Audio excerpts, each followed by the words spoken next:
Welcome back to another edition of Printing's Alive. Today, I have a special guest and a good topic too, recruitment, but we have Dorinda Gibbons from, who are you from? Profile Recruitment. Well said. Before we get into anything, just tell everybody a little bit about what you do. Okay, so I'm in the UK, which is great. We're talking now, isn't it, with your morning, my afternoon.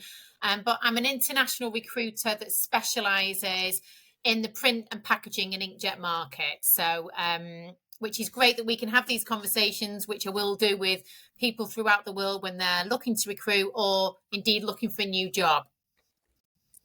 Cool. And are you specific to print packaging, inkjet?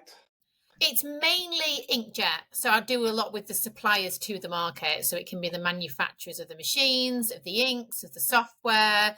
So it's mainly suppliers to the market, but ultimately the same principles apply. So if you're looking to recruit in the industry, some of my clients don't neatly fit into that box, if that makes sense. Yep. And are you specific to UK or do you go global? So it's UK, Europe, and the USA. I do more in the UK and Europe, but I have worked in the US as well. So international, but mainly in those countries currently. But who knows what the future holds? I think a lot of people are looking at expanding, and India's doing well at the moment, isn't it? So there's different markets to potentially go into as well. And I guess these days people are willing to go anywhere, work anywhere if the price is right. Mm-hmm, mm-hmm. So that's good. So just real quickly, it's going to be funny, but one of the good things to come out of COVID was you, because if it wasn't for COVID, I wouldn't have known of the Crown Pub and I wouldn't have picked up all these friends on the other side of the pond. So for people that think COVID wasn't good, it was. Anyways, just to get into it. So I invited you on because you do recruiting and I wanted to find out a little bit about what's going on in the market today for hiring, firing. What are people doing? Where do you see so many questions at once, but you could take your time answering them. Just where's it going? What are some of the good, some of the bad issues? Just let's start with how the market is. Yeah. Okay. Well, we're starting a new year now, 2025. It already seems like a busy start to the year. So that's really good because you have that first moment. I don't know for anyone else out there who owns their own business when you start a new year and you think, oh my gosh, I've got to do it all over again. And you can have one day where the first day back, it might be a little bit quiet and you think, oh my gosh. But then since then, everyone's been getting in touch and looking to recruit. I think one of the most difficult things that people are recruiting at the moment is service engineers. They're really hard to find. It is a male mature market. A lot of people are retiring, but the younger generation are not necessarily wanting to come in and install and fix machines and travel the world. We're dealing with a different generation. My son's at university doing computer science and AI, and he aspires to get a job working from home.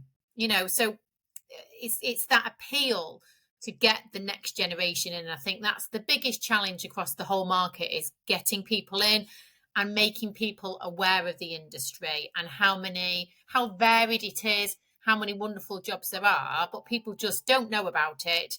And even if they do, they don't know all the wonderful different types of jobs they can do as well. Well, excuse me. Well, I think first, we as an industry, we do a horrible job of promoting it. Absolutely. I don't think, oh yeah, what do I think? Well, the first thought I had was we're in an old industry. It's very slowly changing.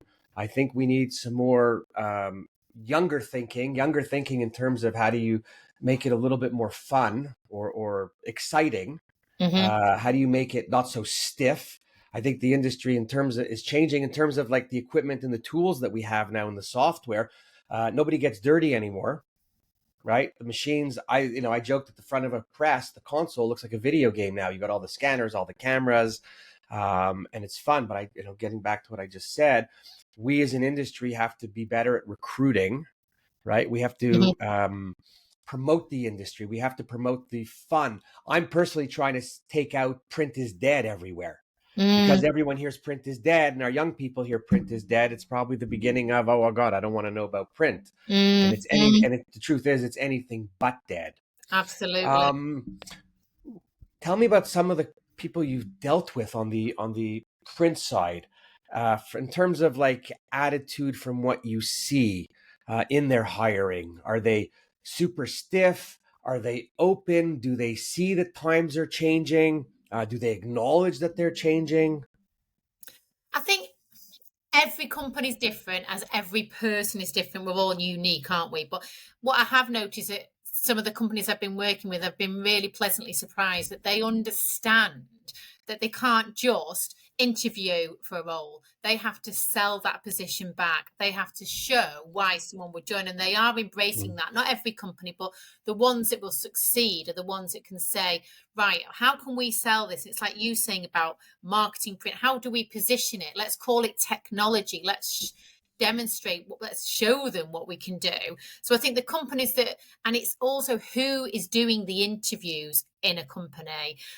And there's not necessarily enough training go. I know some people who perhaps are new to a management position and then they get tasked with recruiting and they don't have the support to know about the process, about how to recruit. So that's something I can work with my clients with as well, to make sure the right person's doing the interviews. That could be HR, it could be a manager, it could be the director.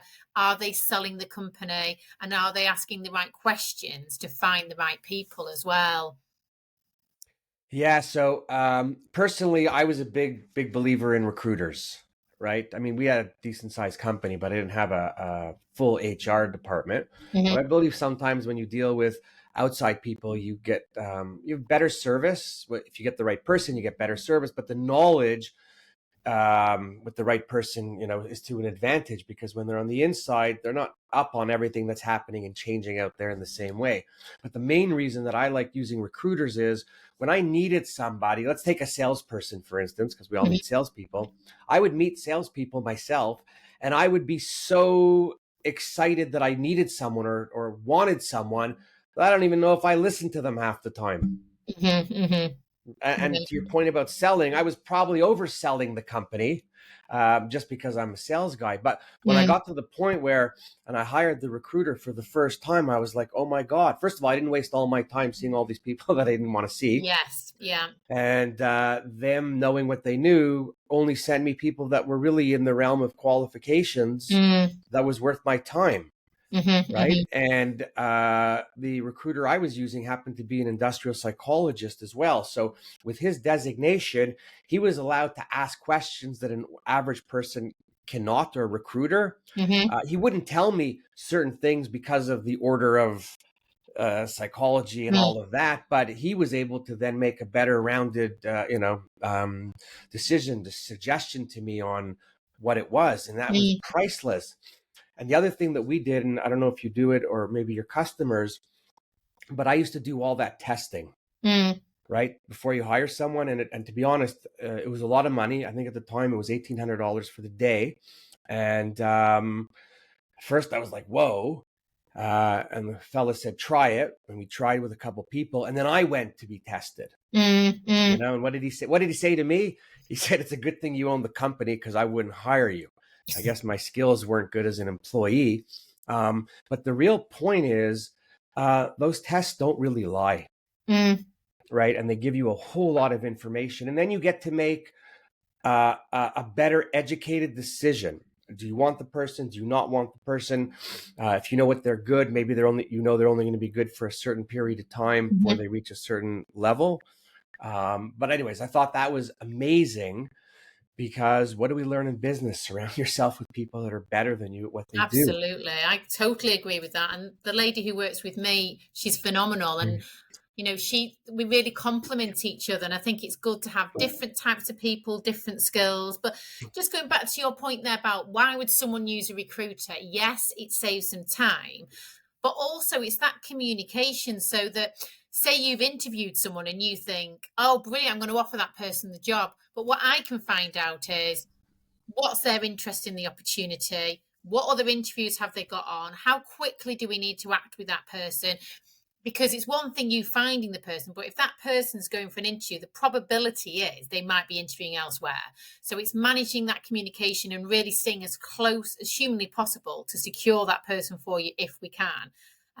With regards to testing, I think it is a good idea. A lot of my clients do use it, but I would say in conjunction with obviously a thorough interview process as well. But what I find that tests can be used for as well is to find out what makes that person tick, so that if you recruit them, you can help them with their training after you understand how their mind works. You can understand what's important to them. So it might be that they're a visual learner. So when you're doing the training, you can perhaps adjust it slightly, or you might find that certain things are really important to them so that you always remember their birthday or whatever it is. Because if you've got employees that feel valued, then they're going to be more likely to stay with your business and work harder for you as well. So it can use it not just for the short term, but for the long term as well.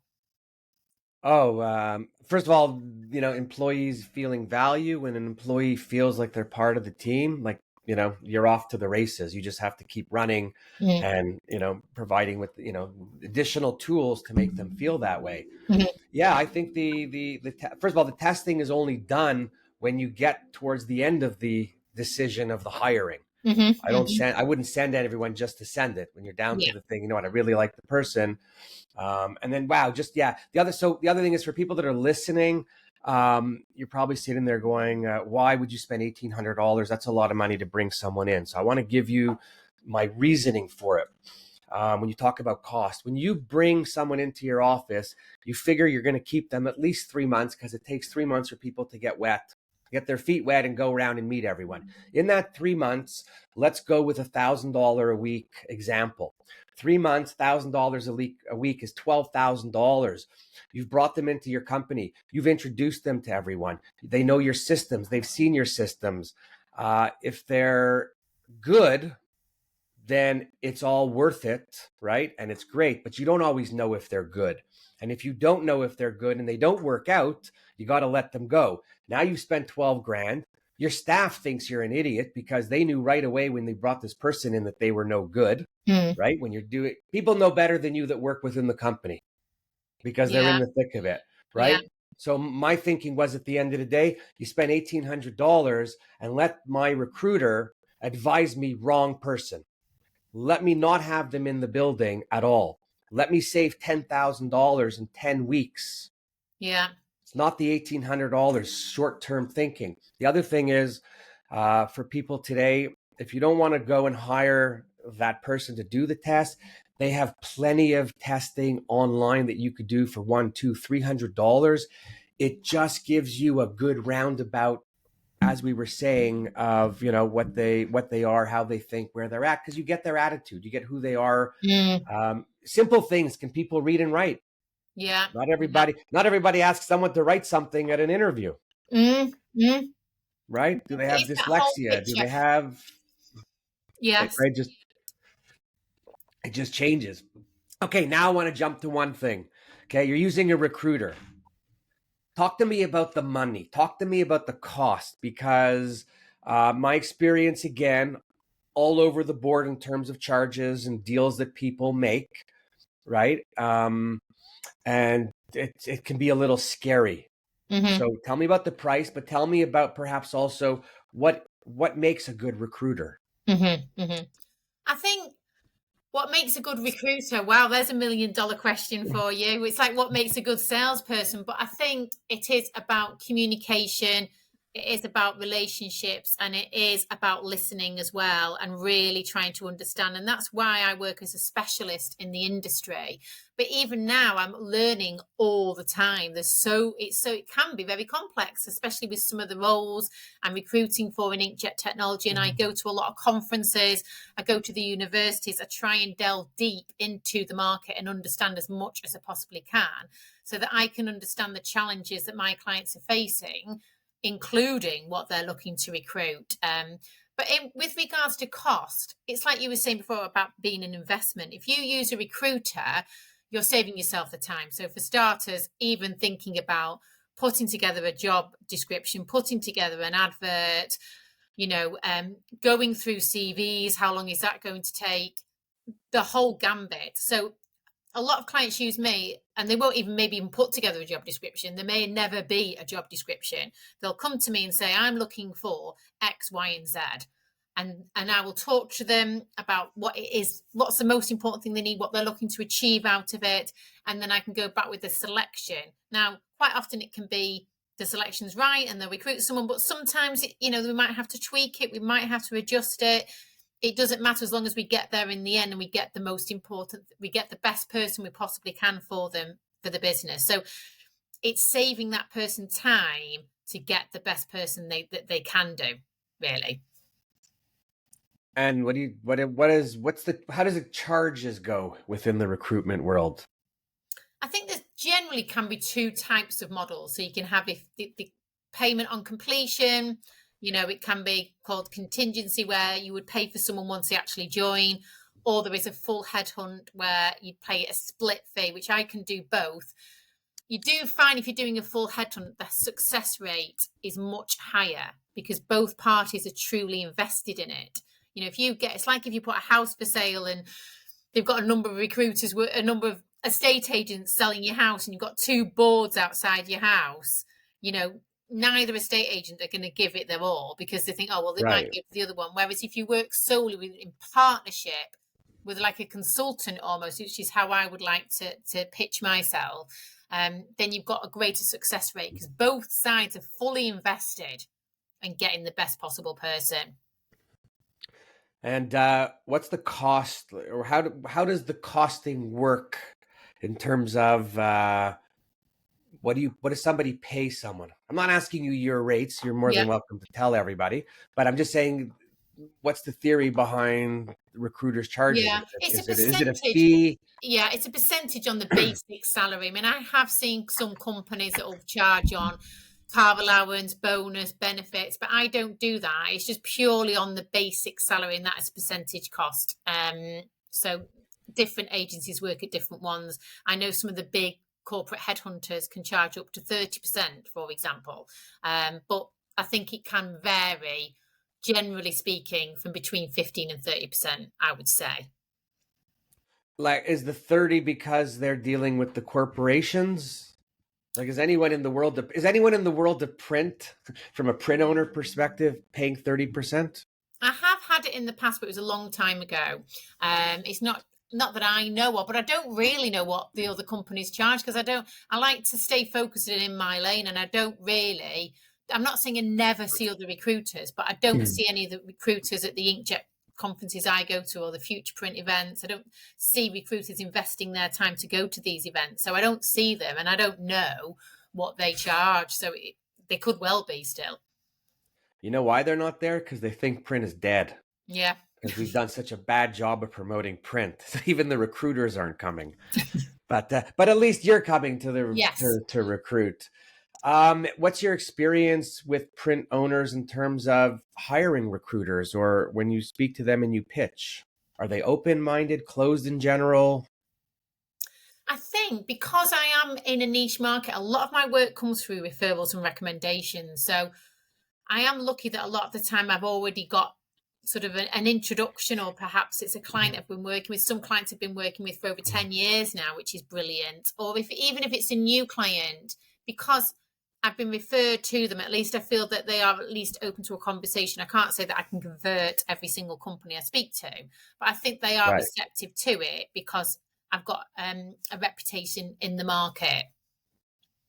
Do you think smaller companies, medium, and large companies are the same or different when it comes to recruiting or hiring a recruiter? I'm trying to promote a little to print owners that are listening, that if you're not using recruiters, it's worth the conversation, and you don't have to hire the first one. Keep talking until you find one that you feel good about, right? But it's like everything else. If we all focus on what we do best, exactly, we'll get more. If I focus more on selling print when I was, I'd make more money there than trying to hire somebody. Yeah. And usually if I did a hire, it went south at some point because I wasn't getting all the right attributes in wanting them. Yeah. Right. And that goes back to then going to outside. Let me ask you, I don't even like the labeling of people, but the Gen Z world, is that an issue? What do you mean about getting people into companies? Into companies, or once they're in companies, what do companies say? What do the Gen Zers say after, during, before? I don't know. I think everyone's different. I don't know if I could give an exact thing about that, but just going back to your other point about small, medium, and larger companies, I would say one thing that can be different, I have seen sometimes that smaller companies can be a bit more agile and a bit quicker to respond, and therefore perhaps got a greater chance of securing someone because they'll do the interview process quicker because there's less lines to get through. Whereas some corporates, I knew one company the other year that did 7 interviews. It's too many. It's just too many. 7 for 7 people, or 7 interviews for one person? 7 interviews for one person. Was the person getting paid to go to the interviews? No. Because I wouldn't put up with 7 interviews. What I mean, and that is a rarity. But what I'm saying is, it just so happened that was a bigger company, and I think when you've got bigger companies and you've got more decision makers involved, it can take longer. So I think it's just being quick to react, and if possible, outlining the process. So looking at your recruitment strategy right at the beginning and saying, right, when are we going to do first interviews? When are we going to do second interviews? Who's around? Has anyone got any holidays? Mapping it out like you would map out a project. And then you can see, right, this is what, obviously things have to change. It's not always going to be stay like that. But at least if you can work towards a general plan, and then you won't lose people, because one of the most frustrating things is when you interview someone, you think they're brilliant, you love them, and then it gets halted. The old phrase, time kills all deals, but it can be true. So if you don't act quickly, you will lose somebody, and that can be frustrating for all parties, really. Well, I think anybody you meet that's good, the other people that they're meeting also know they're good. Exactly. Right? So good is good. Bad, no rush. Yeah. It's a thing. Getting back to this Gen Z or age, men, women, do you see any trends in the people that you're hiring? Are they men? Are they women? Younger, older? Who's looking? Who expresses interest in our industry? Yeah, I think engineers is still very male orientated, but if you look at chemists, then you can get a lot of more women. You get probably more women than men chemists. But it's a shame because we want to get a broader spread, don't you, really? I do think there is this expectation maybe to try and work remotely more. They don't necessarily, the younger generation don't want to be in an office every day. But I do still feel there's a lot of value for them to get in the office and learn from the people. So I think the key is to try and be flexible on both sides. It has to be an element of flexibility, to understand the company's needs. If the company doesn't make money and succeed, then no one's going to have a job, are they? So it's really important to understand that. But also, if someone doesn't have to be in every day, maybe let them have a bit of flexibility so that they can have a work-life balance as well. Try and meet in the middle, perhaps. Yeah, I'm listen, if you don't have to go in on a Friday or a Monday morning, that's great, because usually I'm tired on Sunday nights, and you want to start your weekend early. But no, it's I think that I think for young people, I think they're missing out by thinking they don't want to be in an office. You can't be as creative as you want to be, whatever it is, and that could be drawing something or working on a plan or a project or anything if you're not with people. Even Zooms are great, and I love Zooms instead of a phone call, but you don't have the same reactions with people. You're not thinking the same things. The distractions around you. You're just, it's a different buzz. And then who wants to work at home every day? I mean, I do it now, and I get in and out, but it's awful. I so much prefer having the water cooler. And although I don't know if you can make jokes around the water cooler today with everybody being so sensitive, but I still do. But those days are gone, right? What's hot out there right now? Anything or everything? Any specific? You mentioned engineers, but are people looking for salespeople still? Yeah, I think that obviously we're always going to need salespeople, aren't we? I think what I would say is that, I mean, in England we are terrible for it, but speaking more than one language is a massive plus. I don't know what we're doing wrong as a country, really, because we everyone speaks English, thank goodness, but we don't seem to have a second language. But I think a lot of people do like people if they're multilingual. I think if people are good at technology, that's great as well. But I think software people, a lot of companies need software skills as well, salespeople. And I think a lot of it still boils down to the basics, though. A lot of companies want people with the right attitude and that willingness to learn, willingness to develop. And you can bolt on the additional skills, but you can't have those fundamentals. They've either got them or they've not. And I think that is still always going to boil down to the basics as well. What's your percentage of placement? I'm just kidding. You don't have to answer that. That's a loaded question, right? Going back to the. So I'll stay with a client until I fill the role. I won't give up on a position. If a client comes to me, I had one client that had been looking for a colour role, a colour specific person they needed for 2 years, and then they came to me and I filled that role, and then went on to fill many more. Not that I'd been on that role for 2 years, but I have seen it, a lot of companies where a role has been open for a long time. And there's a reason for that. Either there isn't that person there, but there will be a way to fill it. You've just got to dig deep, find out what other way could we skin the cat? How else can we fill these roles? How could we change it slightly? So I think there is a lot of roles out there that companies are struggling to fill, but they have to look at lots of different factors and perhaps look at how else could they recruit it. Okay, question. I hire you to find me somebody. We hire somebody, and within a few weeks, it just doesn't work. They just don't fit. Yeah. Am I screwed? Are you finding me somebody else? What are you doing? The way I see it is it's a dual investment. I'm working with you and I want to work with you long term.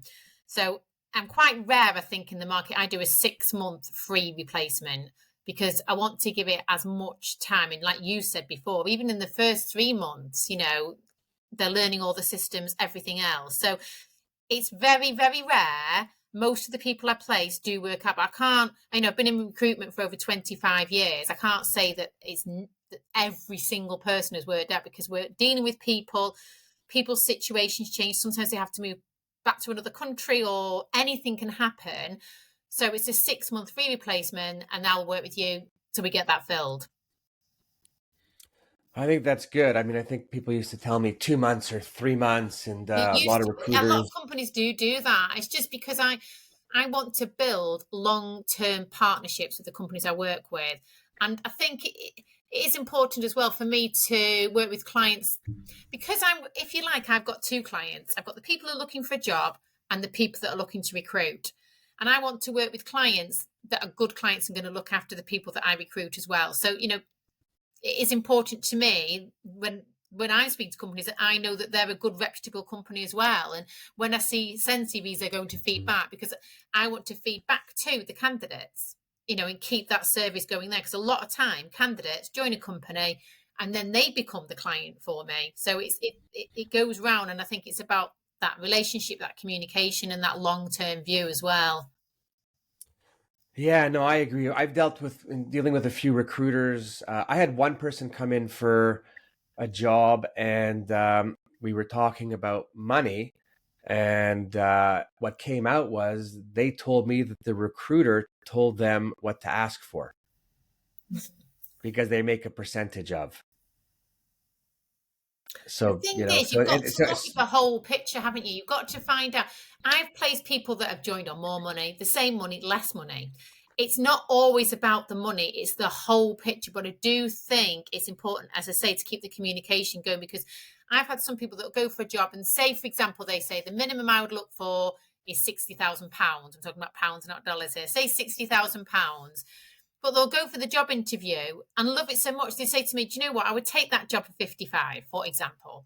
Or they might go for the job and say, this job is going to involve extensive traveling. I know I said 60, but to take this actual job, it's got to be 65. So I think it's keeping honest and open communication between both parties at all times, because it can change, it can alter. but it's important to try and just stay close to it throughout the whole process. Right. Yeah. No, I'm referencing the recruiter that wasn't so good because they were making a percentage of the salary, was encouraging their recruitee at the interview to push and for more dollars. Yeah. So that's where it comes back to relationship. Yeah. Right. And I've worked with people where it didn't work out after a month, and then we bring in another person and it wasn't that great. And then the agency's like, okay, we're done. I'm like, you're done? I said, in the world of print, we quote every day. No one pays us to do quotes. So it takes some time, but it comes back to, I guess, on that, just the right relationship, right? Where you feel you feel good about what you're paying in the end for the service you're getting, as opposed to feeling ouch, because then you don't call the person back again. Do you find with most of the people that you deal with, when they hire people, do they have good onboarding programs? Yes, they do have good onboarding programs. And I think it depends if you're a smaller company or a larger company. They might have a whole department to get involved with that. But that is so important to have that onboarding process. But I think, again, it can sound, if it's a large company, they might have a strict policy on onboarding. But I think really it's to stay close to that person and checking in with them regularly and telling them when they've done a good job. Because, say someone's joined and they say to me, oh, this person's doing absolutely brilliant. Thank you so much for putting us in touch. They're doing great. I say, please make sure you tell them that, because they might actually forget to. And that person might be thinking, oh my gosh, am I doing okay? And you just need to keep reinforcing. And obviously, if they are doing something that improves on, yes, that needs to be addressed as well, but privately in the correct manner. But people do need to learn and develop as well. So even if it's something that slightly needs tweaking, then do it in a positive way and make them understand throughout the whole thing. Well, I know communication keeps popping up, but you have to communicate with your employees, especially if you want to have just good relations and keep people in the game. Good communication keeps people aware. If they're aware, they don't get nervous. If they don't get nervous, they don't start looking. It's so what suggestions do you have for job seekers? Yeah, I think you look at your resume, as you call it in the US, and perhaps, do you call it resumes rather than CVs, Warren, or not? I think I don't even know what people call it. I think I might have said CV. I might have said CV to someone, and they said what? They go, what is that? Yeah. So anyway, resume, CV, whatever you're going to call it, I would say maximum 3 pages long, ideally 2. I have had some people send me their CVs that are 7-10 pages long, and they're just not going to get read. Everyone's attention span is not what it was. We want to see things instantly. We want to feel things instantly. So a short, concise CV that's not generic, not, I am a versatile manager that is good with people, but specifically drill in what can you bring to a company? What are your unique selling? I'm a packaging expert, or I'm a color specialist. Really highlighting your achievements, and then make sure you've got a LinkedIn profile and that your LinkedIn profile and your CV match up, because if they're not, companies can get very jittery before you've even had an interview. They have to be the same. They have to have the same dates, the same companies. So they're 2 basic suggestions, but you'd be surprised. Well, I know what you say, LinkedIn. I'm surprised because as I'm looking around and I'm seeing people and the way people fill it out, it doesn't even make sense. And I say to people, you should have your LinkedIn filled out profile perfect. And they're like, well, I don't need people to know. And I go, no, you don't understand. I said, the same way you're looking at potential clients to see if you want them, people are looking to see if they want to deal with you after. So forget hiring, just to know who you are and what you do. It's tough. You mentioned CV. So it wasn't long ago. I was speaking to someone to do something, and they said to me, can you give us your CV or resume? And I mean, I don't think I've ever made a CV or a resume because I've always kind of done my own thing.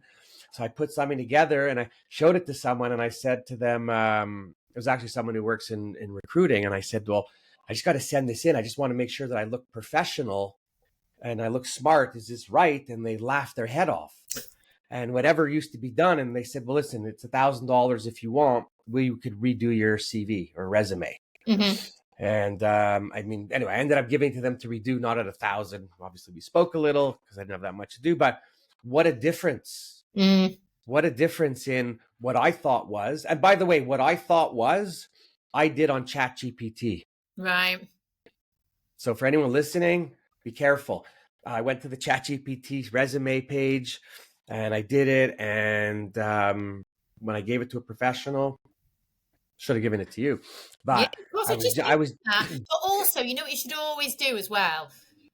Get someone else to check it, because you know what it's like, Warren. You read something, you read it. You can't see it. You can't see that you've made a mistake because you've blindsided to it. You can't see that you spelt your name wrong. Yeah, so just get somebody else to check it, whoever that might be, just check it. Is it in the same fonts? Is there any spelling errors? Just the basic things, because again, I've seen clients that are not happy if there's a slight discrepancy. You always want to give the best possible first impression you can in any way, shape or form. So if it's your CV, what you're wearing to an interview, your LinkedIn profile, just give yourself the best chance before you've even walked in through the door. Unfortunately, a lot of people work off first impression, right? And then that does you in, or it could do you in. Yeah. Right. That's just the way. That's just life. Even though in general we all don't want to judge anyone, but we do. What advice would you have for people hiring and going about it? Yeah. So make sure the right person's doing the interview.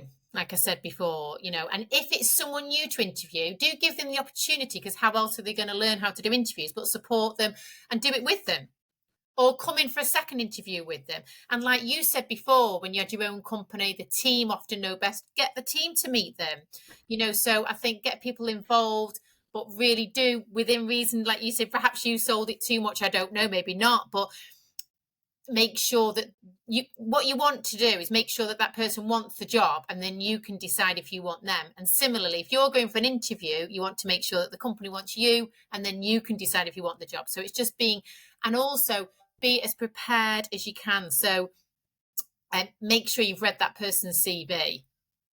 Sometimes people can come into an interview and they're not doing the interview, someone else is. They get the scrabbling around and they can ask something, and the person might think, you've not even read my CV. Do you even care? Why should I join you? So be prepared on both sides. Wow. I can't believe somebody would have someone come in and not have read the CV. I think it is possible. It could be any number of reasons, though, and it wouldn't ever necessarily be anything bad, but it could be, say you're interviewing someone and you say, I'm going to get John to come in, who's the studio manager. He's just going to come in and have a chat with you. But John's not had the opportunity to read a CV. He didn't even know you were coming in that day. So, it might not be anything. It sounds bad, but it might not be that. But it just might be, if you say to John beforehand, look, I've got this person coming in for an interview. This is a CV. I might ask you to come in later on, and just so everyone's aware. Wow. What's give me a good story, good recruitment story where everybody was just happy.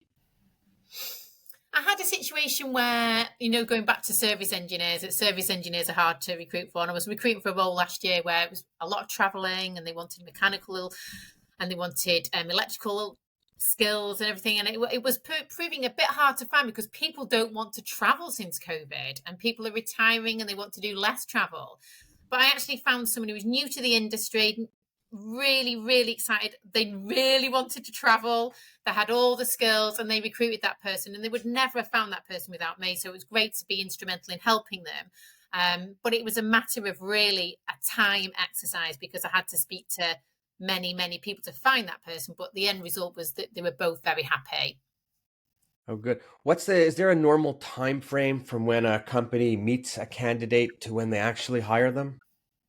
I'd like to say weeks and months. Sometimes it can be less, sometimes it can be more. I do have a feeling, I can feel this person's going to get that job. So I had this last year in December. I interviewed someone. I thought, you are perfect for this job.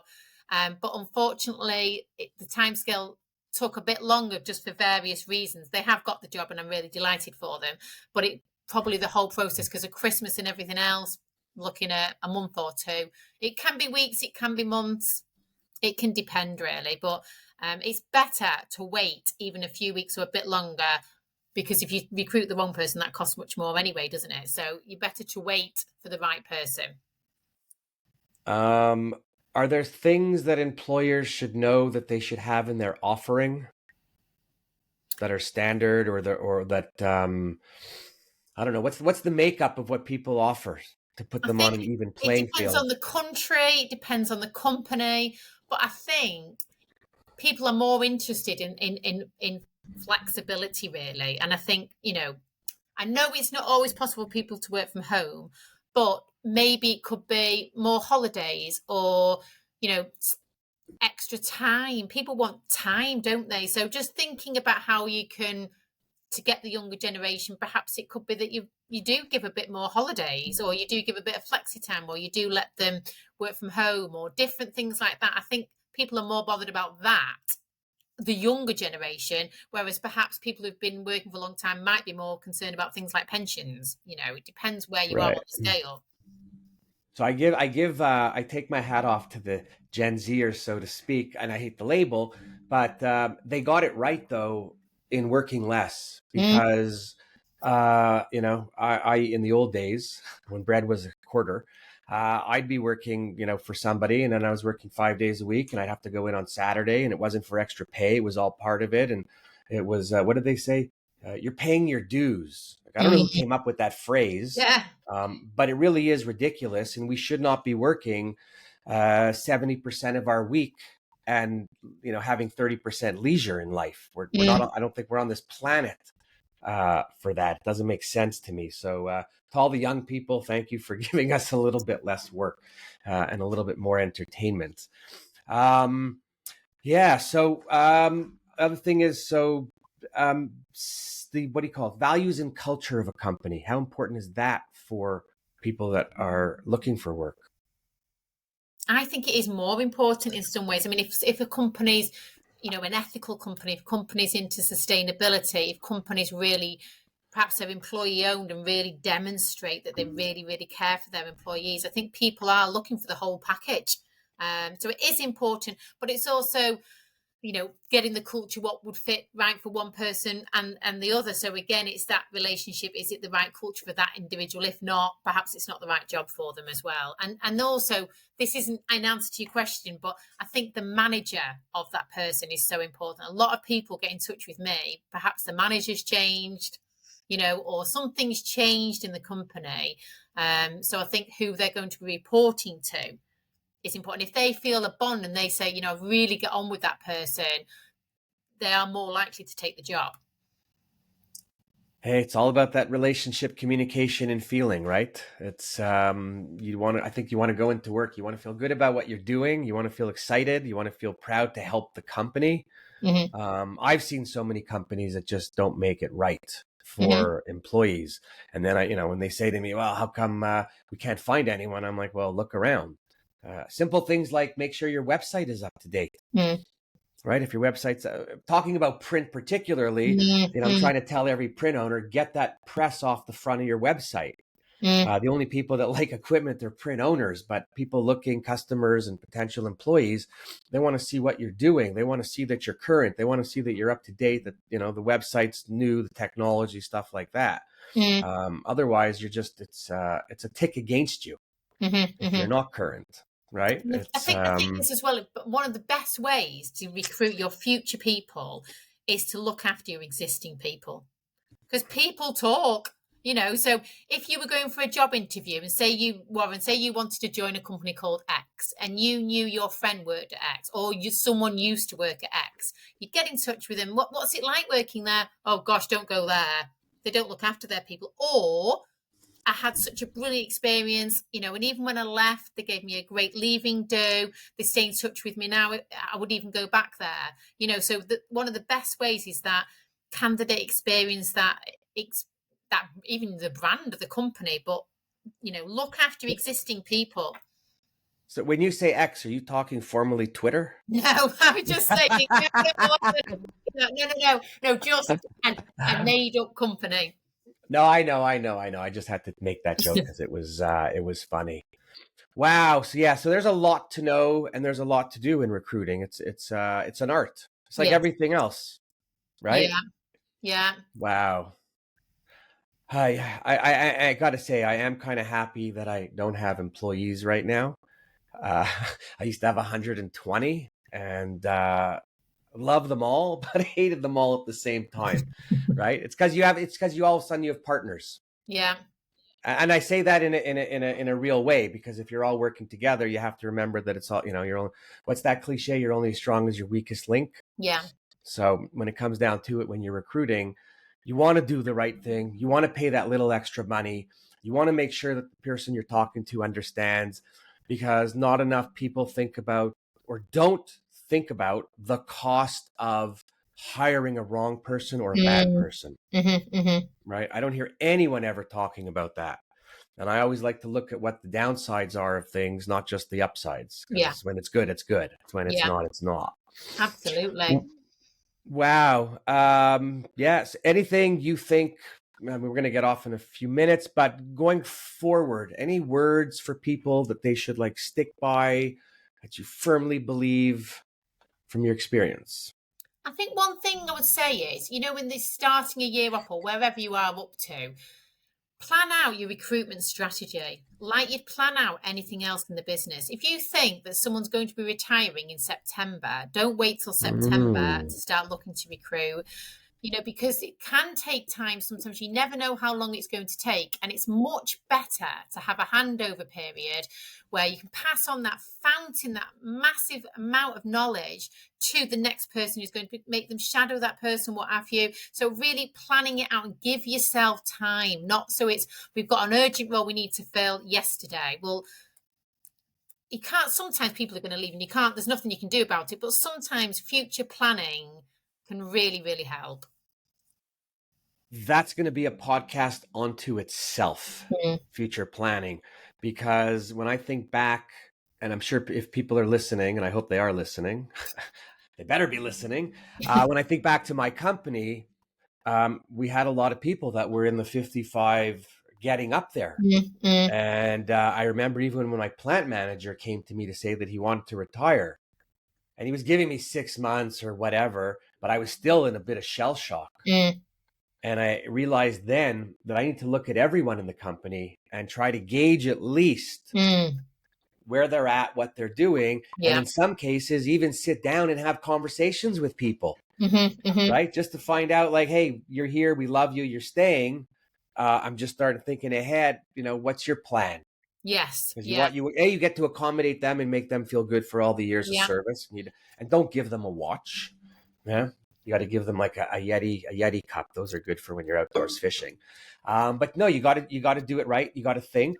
And too many times I've been caught by people just deciding that they're done. Yeah, exactly. And I think if you can, like you say again, I know we keep saying it, relationships, communications, but it could be the case that you've got someone in the business that actually doesn't want to retire, but can't continue or doesn't want to continue 9 to 5 every day, 5 days a week. So why don't you, rather than lose those people, get them to go to 3 days? It's an easier transition for them to go into retirement. And in the meantime, one of the best things you can do is train your own. Bring people in with the right attitude, get them trained up by these people who are going to retire, especially with a lot of people moving on in the market, and then move it forward from there. And if you think you can't afford to have that person on for part-time while they're weaning out of the job, while you're weaning somebody in the job, all it generally takes is 1 or 2 mistakes for a new person to make that would have covered the cost. And if you could avoid those mistakes, then you're great. And by the way, I think another thing is it sends great messages to the entire team when you do it that way, right? Because then they see, and then they could be planning their end of tour or whatever it is that they're doing. So that's pretty cool. Yeah, you got me thinking of so many more things, but we can't go on and on and on because I don't know if people listen after an hour when they're No, I listening to know. Yes, podcasts, definitely. right? I was saying about attention span. I think you're sure, but well, thank you so much, Warren, for letting me come on. I know you said have some amazing names, so I'm very, very privileged, and Well, I'm adding another amazing name to the list of people that'll be joining the podcast. No, I really appreciate, and also appreciate like the joys of technology means that we can get to talk and do these type of things. So we should be I'm very grateful for that as well. Oh, thank you. Thank you. Most appreciative that you're to hear. To everybody else, just quickly, I hope you enjoyed what you heard. As always, if there's something that you want to hear that you didn't hear, please reach out to me. If you'd like to be a guest on because you've got something really good that you want to share and tell the people, give me a call. Would love to have you. Otherwise, I encourage you to keep listening. Go check out the YouTube channel, subscribe. This way you don't miss anything that I'm doing. And stay tuned because we have a handful of spectacular people coming on. I thank you. Dorinda, thank you again. Thank you again, Warren. Great. See everybody soon. Bye-bye.